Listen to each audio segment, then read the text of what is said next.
భీమిరెడ్డి సైనికులు, శివరామరెడ్డి అభిమానులు, వైసీపీ నాయకులు, కార్యకర్తలు వేలాది మంది తరలి వస్తే బహిరంగ చర్చ చేయడానికి సాధ్యమవుతుందా? అంటే పోలీసులు శాంతి భద్రతల సమస్య వస్తుంది కాబట్టి దాన్ని జరగనివ్వము అని అనాలనే ఉద్దేశంతో ఆయన చిత్తశుద్ధి లేని మాటలు మాట్లాడినాడు తప్ప నిజంగా చర్చించే బుద్ధి ఆయనకుంటే, చర్చించాలనే ఆలోచనే ఆయన మనసులో ఉంటే ఈరోజు చర్చకు వచ్చేవాడు. మేము సాదరంగా ఆహ్వానిస్తున్నాం. ఉరవకొండ నుంచి పెద్ద సమయం కూడా పట్టదు. ఇంకా ఓ 40-45 నిమిషాల్లో రావచ్చు. ఇంకా గంట సేపు అయినా మేము ఇక్కడే ఉంటాం. ఇప్పుడు 12 అయినట్లుంది, 1 గంట వరకు ఉంటాం. ఆయన వస్తే భోజనం చర్చించిన తర్వాత మంచి భోజనం కూడా పెట్టి పంపిస్తాం. శివరామరెడ్డి గారు మీకు ఎక్కడా మా ఆతిథ్యంలో మా వాళ్ళు లోటు చేయరు. అట్లాగే మీరు వేరే పార్టీ వాళ్ళని మీరు గౌరవప్రదమైన శాసనమండలి సభ్యులు కాబట్టి గౌరవంగా చూసుకుంటారు మా వాళ్ళందరూ. మీరు చర్చించిన తర్వాత భోజనం కూడా పెట్టి పంపిస్తారు, మీకు గౌరవంగా చూస్తారు. దయచేసి రమ్మని నేను ఇప్పటికీ ఆయన్ని ఆహ్వానిస్తా. ఆయన కోసం ఆ స్థానాన్ని ఖాళీగానే పెట్టాం. ఇంకా ఆయన కోసం ఎదురు చూస్తూనే ఉంటాం. రచనలకు ప్రతిరూపం.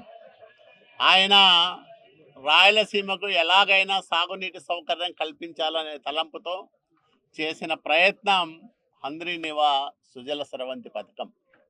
తర్వాత 96లో చంద్రబాబు నాయుడు గారు శంకుస్థాపన చేయడం, తొలి దశలో పనులు ప్రారంభం చేయడం, 2005 నుంచి రాజశేఖర్ రెడ్డి గారు ఆ పనులను కొనసాగించడం, కిరణ్ కుమార్ రెడ్డి గారు ముఖ్యమంత్రి అయిన తర్వాత పనులు మరింత వేగంగా జరగడం, అయినా అరకొరగానే ఈ కార్యక్రమం 2014లో చంద్రబాబు నాయుడు గారు విభజనానంతర ఆంధ్రప్రదేశ్ రాష్ట్రానికి ముఖ్యమంత్రి అయ్యే నాటికి అరకొరగానే పనులు జరిగాయి. కేవలం మల్యాల దగ్గర 2 పంపులు మాత్రమే పనిచేసేటివి అప్పట్లో. 2016 నాటికి అంటే 2 సంవత్సరాలు గడచక ముందే 6 పంపులు రన్ అయ్యే విధంగా కాలువను బాగు చేసిన నాయకుడు నారా చంద్రబాబు నాయుడు గారు. తొలి దశ 216 కిలోమీటర్లు మల్యాల నుంచి జీడిపల్లి వరకు కాలువను బాగు చేయడంతో పాటు 6 పంపుల ద్వారా నీటిని ఈ కాలువ ద్వారా జీడిపల్లికి తీసుకురావడం జరిగింది.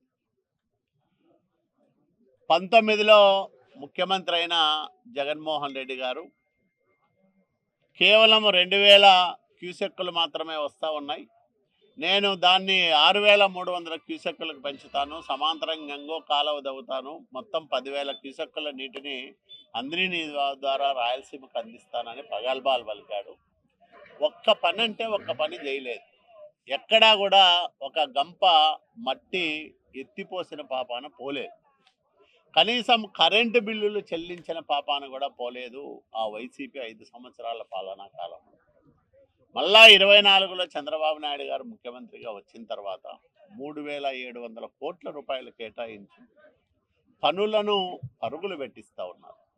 ఏదైతే ఒరిజినల్ డిజైన్ ఉందో 3,850 క్యూసెక్కుల నీటిని అంటే 12 పంపులు ఆన్ చేసి నీటిని కాలువ ద్వారా నిండుగా తీసుకురావాలనే తాపత్రయం చంద్రబాబు నాయుడు గారు. ఇట్లా పనులు చేస్తున్న క్రమంలో ఆ పనులను పరిశీలించడానికి చంద్రబాబు నాయుడు గారు ఉరవకొండ నియోజకవర్గానికి వస్తే కొంతమంది వైసీపీ నాయకులు అనవసరంగా నోరు బారేసుకున్నారు ఆయన మీద. ఆయన్ను విమర్శిస్తూ ప్రకటనలు చేశారు. దానికి నేను స్పందించా. ఎవరేం చేశారో బహిరంగంగా చర్చించుకుందాం రండి అని. ఈరోజు జీడిపల్లి రిజర్వాయర్ హంద్రీనివాలో అత్యంత కీలకమైన ప్రదేశం ఇది. ఇక్కడి నుంచినే 2వ దశకు నీళ్లు పోతాయి. అట్లాగే మా నియోజకవర్గాలు ముఖ్యంగా రాయదుర్గం, కళ్యాణదుర్గం, అట్లాగే రాప్తాడు ఈ నియోజకవర్గాలకు సంబంధించి జీడిపల్లి, భైరవాంతిప్ప కానీ, జీడిపల్లి, పేరూరు కానీ, ఉరవకొండ నియోజకవర్గంలో 50,000 ఎకరాలకు బిందు సేద్యం ద్వారా నీళ్ళు అందించే కార్యక్రమంలో కొంత భాగం కానీ ఈ నీళ్ళన్నీ కూడా ఇక్కడి నుంచినే వెళ్తాయి. ఇది అత్యంత కీలకమైన ప్రదేశము. ఇక్కడ కూర్చొని ప్రశాంతమైన వాతావరణంలో చర్చిద్దామని నేను శివరామరెడ్డి గారికి చెప్పా. ఆయన మొదట సవాల్ చేసి నేను చర్చకు సిద్ధమన్నప్పుడు నేను 3 చోట్ల చర్చిద్దామన్నా. ఒకటి కొనకొండలో నువ్వు ఏర్పాటు చేయి ఎక్కడైనా, లేదంటే మీ ఇంట్లో పెట్టు, నేను వస్తాను. ఈ రెండూ కాదనుకుంటే అనంతపురం ప్రెస్ క్లబ్కు రా, ఇద్దరము కూర్చొని మాట్లాడుకుందామని చెప్పారు. లేదు లేదు ఉరవకొండ నియోజకవర్గంలోనే రైతుల సమక్షంలోనే చర్చించాలని అన్నాడు ఆయన. సరే, ఇంతకంటే మంచి ప్రదేశం లేదు. జీడిపల్లి రిజర్వాయర్ అనేది అత్యంత కీలకమైన ప్రదేశం కాబట్టి ఇక్కడే కూర్చొని చర్చిద్దామన్నాం. ఒక ప్రశాంతమైన వాతావరణంలో ఎవరు ఏం చేశారు, ఈ ఆలోచన ఎవరిది, అంకురార్పణ ఎవరిది, తర్వాత పనులు కొనసాగిన విధానమేమి, కాంగ్రెస్ ప్రభుత్వంలో జరిగిన అక్రమాలు, అవినీతి కార్యక్రమాలు, ఇంజనీర్లు కాంట్రాక్టర్ల పైన చర్యలు తీసుకోవడానికి విజిలెన్స్ నివేదికలు, కాగ్ ఏం చెప్పింది, ఈ వివరాలన్నీ కూడా చర్చించుకోవచ్చు. తర్వాత 14 నుంచి చంద్రబాబు నాయుడు గారు ఏం చేశారు, 19 నుంచి జగన్మోహన్ రెడ్డి గారు ఏం చేశారు, 24 నుంచి మళ్ళీ ఇప్పుడు చంద్రబాబు నాయుడు గారు ఏం చేస్తున్నారు, ఇవన్నీ చర్చించుకోవడానికి ఇది ఒక మంచి వేదిక అవుతుంది. రమ్మని నేను ఆహ్వానించాం. ఆయన ఏదో ఇప్పుడు చూస్తే ట్రాన్స్పోర్ట్ ప్రాబ్లము, వర్షం వస్తే ఇబ్బంది అని చెప్తా ఉన్నాడు. వర్షం వస్తే ఏముంది, ఇబ్బంది ఏముంది? వర్షానికి తడితే ఏమన్నా మొలకలు వస్తామా? మనుషులమేమన్నా? గింజలో అయితే మొలకలు వస్తాయి, మనుషులమే వర్షానికి తడితే మొలకలేం రాము కదా మనం. ట్రాన్స్పోర్ట్ ప్రాబ్లం, ఇంతమంది వచ్చినారు, మీరంతా అనంతపురం నుంచి వచ్చినారు, నేను రాయదుర్గం నుంచి వచ్చినాను, ఆయన కొనకొండ నుంచి వచ్చేకి ట్రాన్స్పోర్ట్ ప్రాబ్లం ఏముంది? వీళ్ళందరూ రైతులందరూ వచ్చారు, ఈ జీడిపల్లి సర్పంచ్ గారు వచ్చినారు. కాబట్టి ఇవన్నీ వీళ్ళందరూ రైతులు, స్వయంగా ఈ ఫలితాలు అనుభవిస్తున్న వాళ్ళు, ఈ ఫలాలు పొందుతున్న వాళ్ళు, వీళ్ళందరి మధ్యన చర్చిస్తే, ఒక మంచి వాతావరణంలో చర్చ జరిగితే ప్రజలకు కూడా అసలు విషయాలు తెలుస్తాయి. మరింత క్షుణ్ణంగా ఈ వివరాలన్నీ తెలుసుకునే అవకాశం వస్తుందని నేనంటే ఆయన కుంటి సాకులు చెప్తాను. నిన్నటి నుంచి గమనిస్తా ఉన్నా. ఆయన ఒక ప్రకటన చేశాడు, ఏదో శిలాఫలకం దగ్గర చర్చ పెట్టండి. ఇప్పుడు ఆయన కోరుకున్న ప్రదేశంలో ఆయన వేదిక ఏర్పాటు చేయొచ్చు కదా.